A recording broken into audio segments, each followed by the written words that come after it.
بسم الله الرحمن الرحيم الحمد لله رب العالمين shirkan jirayd wuxuu ku saabsan yahay magacaabista maanta ra'iisul wasaaraha oo magacaabay golihiisa wasiirada annaga hadaan nahay maxaa la lahay qowmiyadan digil imiriflaha waxaan wax ku qayb sideedaba waxa wax lagu qaybsanayay awood qaybsiga aan wax ku qaybsanaynay habkii loo qaybsanayay maxaa la kalama tashan xildhibaanada waxaad arkaysaa liiska wasiirka markaa fiirisid xubnihii annaga aan lahayn iyo wasiiradii iyo habkii loo qaybsan lahaa si qaldan ayuu u magacaabay ninkan lama tashan xildhibaanadii lama tashanin maxaa la lahay gudoonkii baarlamaanka xataa gudoomiyaha baarlamaanka asaga wixii federaalka mas'uul ugu ah qowmiyadan digil imiriflo awood qaybsi ahaan xataa kalama tashanin waxa waaye asaga kaligiisa iyo qolooyin dana gaar ah ka wada dhaxeeyaan oo ayay soo tashteen liisa la soo sameeyay liiskaasna liis noo cunto maayo maba hab Soomaali awood qaybsi ay 4.5 wax ku qaybsatay 4.5 in wax lagu qaybsaday ahayd laguma qaybsanin wasiirid oo aan tayo lahayn ayuu si qowmiyadan digil imiriflah taasaan ka soo horjeednaa annaga waxaan matalaynaa waa shacabkeena waa shacabkii hadda waa ka dhidhiyeen arrimahan hadda liiska la sameeyay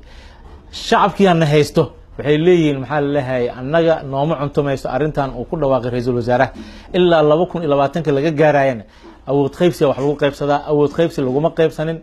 qabiiladana lama tashanin xildhibaanada xataa lama tashanin qaarkood xataa waxa loo diiday albaabkiisa inay ka galaan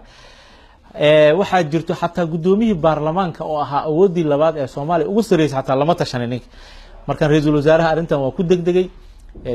liiska wasiiradana waa aragnay uu soo saaray annaga hadda waxaan ku mashquulsanay annaga xildhibaano badan Baydhabo aan joognaa xaalad adag ka jirta Baydhabo maanta waxa soo gaaray 320 qof oo ka soo barakacay deegaano shabeellada hoose kamid ah diinsoor iyo qasax dheere dadkaasaan aan ku dhex jirnaa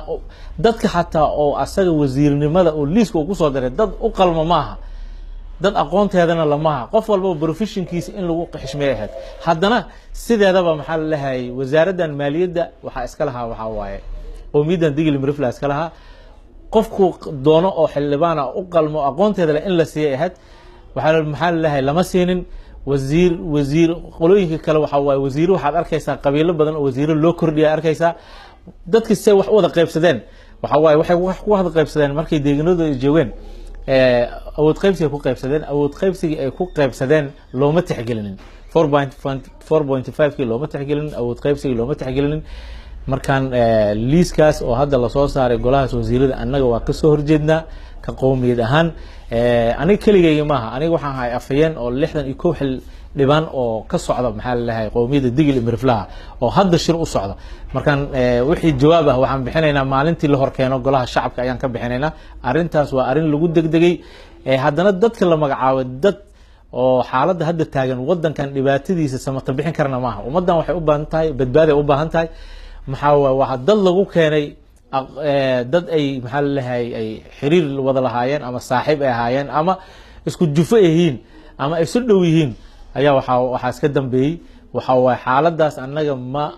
anfacayso inaan qaadano waan suugaynaa golaha shacabkan ku suugaynaa waa qaadacnay hadaan nahay xildhibaanada qowmiyada digil imirifle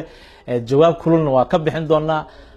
haddana waxaan ku suugaynaa maalinta ansixinta ayuu arki doonaa jawaabta uu ka heli doona cid uu la tashtay mala xildhibaan lama tash xildhibaanada qaarkood albaabkiisa ka soo reebay dadka ay yaqaanaan oo asaga is garanayaan ma dadka xataa albaabkiisa ma galeenin awlaaba ku qaldan anaga waxaan u maleynaa in ummadan uu samata bixinayo ra'iisul wasaaraha uma ekanin samata bixinayo waa nin jeclaysi dadku keenay waay